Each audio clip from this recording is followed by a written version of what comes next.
कल्पना कीजिए, आप एक आलीशान महल के मालिक हैं, लेकिन अचानक आपकी आँख खुलती है और आप चिल्लाने लगते हैं। क्या यह सच है या वो सच?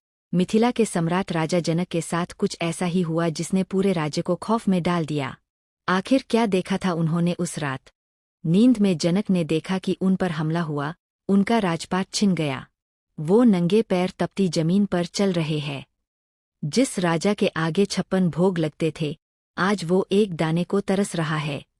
कई दिनों बाद उन्हें एक दान केंद्र में जली हुई खिचड़ी की खुरचन मिली, लेकिन जैसे ही वो उसे खाने वाले थे, एक चील ने झपट्टा मारा और वो मिट्टी में मिल गई।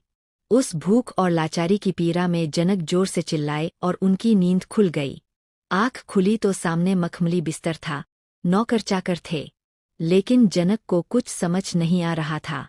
वो सबसे बस एक ही सवाल पूछ रहे थे, यह सच या वह सच? बड़े-बड़े हकीम, वैद्य और मंत्री हार गए। सबको लगा राजा पागल हो चुके हैं।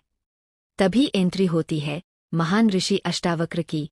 अष्टावक्र ने जनक की आंखों में देखकर एक ऐसा सवाल पूछा जिसने पूरी पहेली सुलझा दी। उन्होंने पूछा, राजन, जब आप भिखारी बने हाथ फैलाए खड़े थे, तब क्या ये महल, ये रानियां वहां थीं? जनक बोले, नहीं मुनिवर, वहां मैं अकेला बेसहारा था। फिर ऋषि ने पूछा, और अब जब आप इस राजसी ठाठ में हैं, तो क्या वो भूख और वो जली खिचड़ी यहाँ है?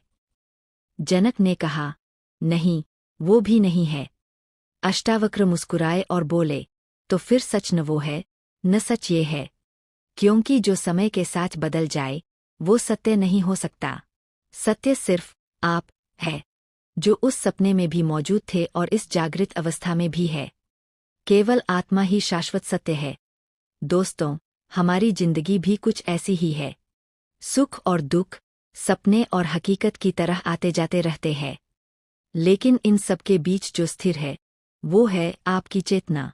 अगर कहानी ने सोचने पर मजबूर किया हो, तो सेल्फ रियलाइजेशन कमेंट में जरूर लिखें।